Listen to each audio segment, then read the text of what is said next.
Jadi yang pertama yang harus kita pahami, jangan pernah mau diatur oleh keburukan orang lain. Jangan mau diatur oleh keburukan saudara kita. Jadi kalau saudara kita melakukan keburukan, kita jangan sama saja.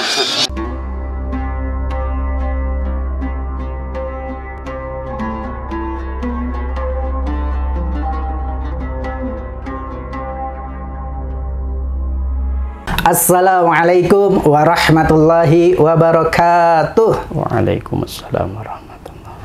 Subhanallah walhamdulillah wala ilaha illallah, Allahu akbar. Sahabat-sahabat, gimana kabarnya pada hari ini? Alhamdulillah luar biasa. Allahu akbar. Mudah-mudahan Allah subhanahu wa ta'ala melimpahkan kesehatan dan juga kebahagiaan kepada kita semua. Amin ya Allah ya rabbal alamin. Baik, alhamdulillah sahabat-sahabat, senang sekali pada kesempatan hari ini bersama saya Kang Usep dalam acara Tanya Ustadz. Dan insya Allah pada acara kita hari ini akan membahas tentang silaturahmi, silaturahim, atau sama dua-duanya gitu kan ya. Nah, dan juga alhamdulillah nih pada tema kita hari ini kita kedatangan narasumber kita. Beliau adalah Ustadz Hendra Wiracandra ya.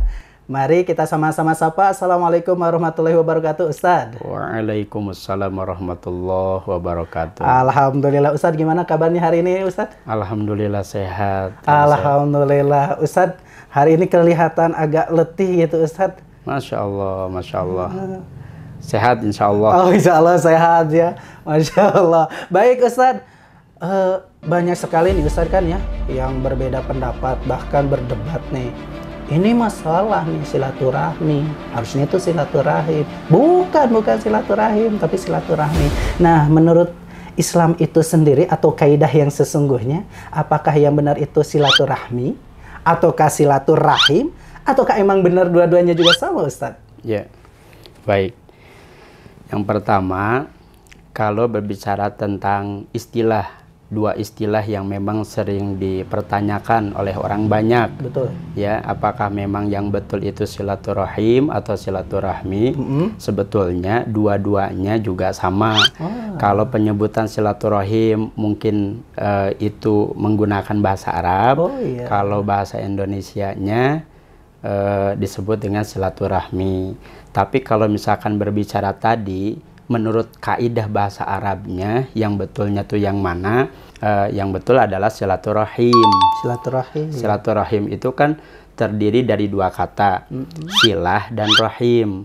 Silah itu mengandung arti menghubungkan, menjalin, menyambungkan, itu silah. Sementara rahim adalah orang yang memiliki hubungan nasab atau kekerabatan, baik itu yang termasuk ke dalam ahli waris ataupun yang bukan ahli waris, baik itu yang termasuk mahram ataupun yang bukan mahram. Karena sepupu kan bukan mahram tapi masih memiliki kekerabatan dengan kita. Nah, jadi silaturahim itu adalah menjalin, menyambungkan tali persaudaraan dengan orang yang memiliki nasab atau kekerabatan dengan kita. Itu makna daripada silaturahim. Maka kita ke bibi kita itu silaturahim. Oh, silaturahim. Ke paman silaturahim. Karena ada ikatan persaudaraan, kerabat, nasab. Betul, hubungan nasab, hubungan kekerabatan. Itu dinamakan dengan silaturahim. Menurut KBBI, silaturahmi itu bisa diartikan juga persahabatan ternyata. Begitunya. Jadi kalau misalkan memang ada orang yang mau berkunjung gitu ya, atau teman Kang Usep nih, teman SMP, teman SMA berkunjung ke rumahnya Kang Usep. Nah, itu bisa digunakan istilah silaturahmi. Silaturahmi. Ya. Kalaupun nanti ada acara berkunjung ke nih, gitu kan, saya mau ke rumah gitu kan, itu maksudnya kemana Ustadz nih? Ya tergantung rumahnya mau ke rumah mana. Contoh ada yang nazor gitu kan, habis nazor gitu kan, nanti saya mau ke rumah ya, mau silaturahim, mau meminang, mau khitbah. Mau khitbah gitu ya, Ustaz. Ya bisa digunakan istilah silaturahim gitu ya. Kenapa? Karena nanti akan menyambungkan hubungan kekerabatan. Kan bisa juga dengan ikatan pernikahan gitu. Tapi sekali lagi, kalau seandainya memang ada teman atau saudara salah, misalkan ya, mengucapkan silaturahmi atau silaturahim, tidak usah kemudian disalahkan, tidak usah antum ini makanya ngaji dulu, nggak tahu agama, ya jangan begitu gitu. Intinya mah sama, mau menjalin kebaikan, mau menjalin silaturahim, intinya mah begitu. Oh gitu ya, jadi tetap aja ya sama, mau silaturahmi atau silaturahim, tapi tujuannya tetap sama ya. Cuman tadi untuk definisinya pasti berbeda-beda ya, tapi insya Allah dengan tujuannya sama. Dan juga Ustadz, nah sekarang kan banyak sekali ya, dimana ada orang yang jauh jadi kerabat, ada yang saudara juga jadi jauh nih, ada kerabat nih gitu kan yang memutuskan tali silaturahmi gitu kan ya, atau tali silaturahim. Nah bagi kita itu gimana sih, harus gimana sikap kita nih Ustaz? Maksudnya kalau ada saudara yang memutuskan tali silaturahim dengan kita, bagaimana sikap kita? Betul, sikap kita. Baik, jadi yang pertama yang harus kita pahami, jangan pernah mau diatur oleh keburukan orang lain, jangan mau diatur oleh keburukan saudara kita. Jadi kalau saudara kita melakukan keburukan, kita jangan sama-sama melakukan keburukan, jangan. Kalau saudara kita memutuskan tali silaturahim, maka kita pun jangan memutuskan tali silaturahim dengan mereka, justru kita harus menyambungkannya. Makanya kan orang yang bersilaturahim itu bukanlah orang yang membalas jasa, membalas kebaikan.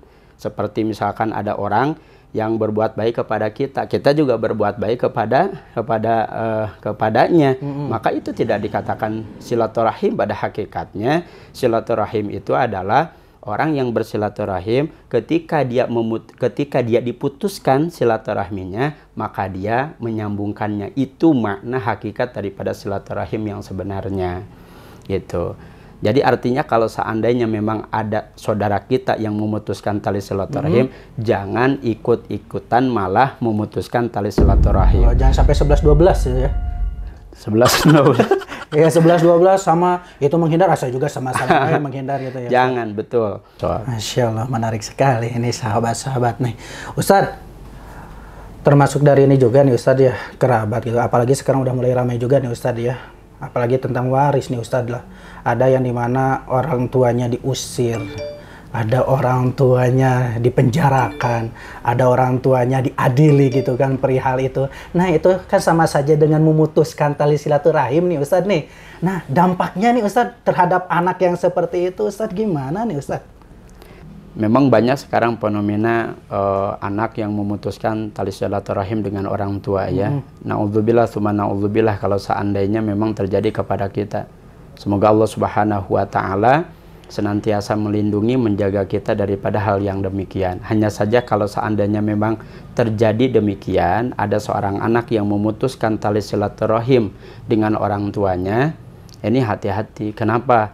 Karena terkait hal ini Rasulullah Shallallahu Alaihi Wasallam yang langsung menyampaikannya. Kata Nabi, tidak ada dosa yang lebih pantas untuk disegerakan pembalasannya bagi pelakunya di dunia, begitupun yang disimpan nanti untuknya di akhirat kelak, daripada perbuatan yang melampaui batas, yaitu melakukan kezaliman dan memutuskan tali silaturahim dengan orang tuanya dan kerabatnya.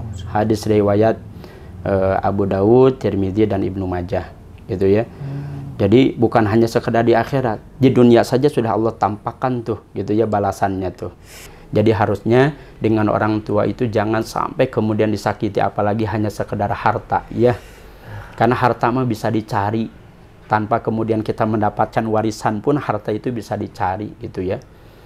Tapi kalau seandainya memang kita orientasinya untuk mendapatkan harta, tapi justru malah memutuskan tali silaturahim, menyakitin orang tua, ini hati-hati. Dampaknya Allah berikan di dunia, bukan hanya nanti di akhirat. Bahkan dalam terusan surat At-Taha ini, di akhirat wa nahsyuruhu yaumal qiyamati a'ma, dan di akhirat akan dibangkitkan dalam keadaan buta. Na'udzubillah, tsumma na'udzubillahi min dzalik. Bahkan kita tahu kan dalam hadis yang disampaikan oleh Rasulullah, ridallah fi ridal walidaini wa sukhtullah fi sukhtil walidaini. Ridho Allah itu tergantung keriduan orang tua. Kemurkaan Allah juga tergantung kepada kemurkaan orang tua. Kalau misalkan orang tua sudah tidak ridho kepada kita, sudah murka kepada kita, ya tinggal tunggu saja. bencana gitu ya, kesusahan, kesulitan yang nanti Allah akan berikan kepada kita sesuai dengan perbuatan yang ia lakukan. Kan begitu. Intinya mah kalau sudah tidak tenang dalam kehidupan ya sudah. Sementara orang dalam hidup ini kan mencari ketenangan. Kan begitu Kang Usep. Astagfirullahaladzim. Masyaallah ya. Makanya tiga orang tua yang tidak boleh disakiti, kata Nabi, abauka salah satu. Orang tuamu itu ada 3. 1, man waladaka, orang yang melahirkanmu, ibu bapakmu, jangan disakiti. Yang kedua, man zawajaka, orang yang menikahkanmu, dalam artian ibu bapak mertua. Juga sama, harus diperlakukan dengan baik. Kita bahagiakan, jangan disakiti. Dan yang ketiga adalah man allamaka, orang yang mengajarkan ilmu kepadamu. 3 orang ini yang nggak boleh disakitin. Harus betul-betul dijaga hatinya. Kalau seandainya memang ketiga ini ridho kepada kita, insya Allah dimanapun, kapanpun, senantiasa Allah memberikan pertolongan dan kebahagiaan kepada kita. Masya Allah, itulah 3 orang tua ya, yang harus kita jaga hatinya. Masya Allah. Baik, alhamdulillahirrabbilalamin. Masya Allah Ustadz, terima kasih sekali Ustadz atas ilmunya. Ya Allah, itulah sahabat-sahabat, jadi maknanya sama ya, mau silaturahmi ataupun silaturahim juga sama ya. Dan juga mudah-mudahan ini menjadi pencerahan bagi kita semua, terutama tadi ya, Masya Allah, nasihat dari Ustadz kita ya, Ustadz Hendra. Dan juga jangan kemana-mana sahabat-sahabat, karena insya Allah nanti ada sesi selanjutnya. Nah, karena ini pembahasan ini kita masih menggantung nih ya. Dan itu kami pamit undur diri, saya Kang Usep bersama Hendra Wiracandra. Oke, Ustadz Hendra Wiracandra, mohon maaf. Wassalamualaikum warahmatullahi wabarakatuh. Waalaikumsalam warahmatullahi wabarakatuh.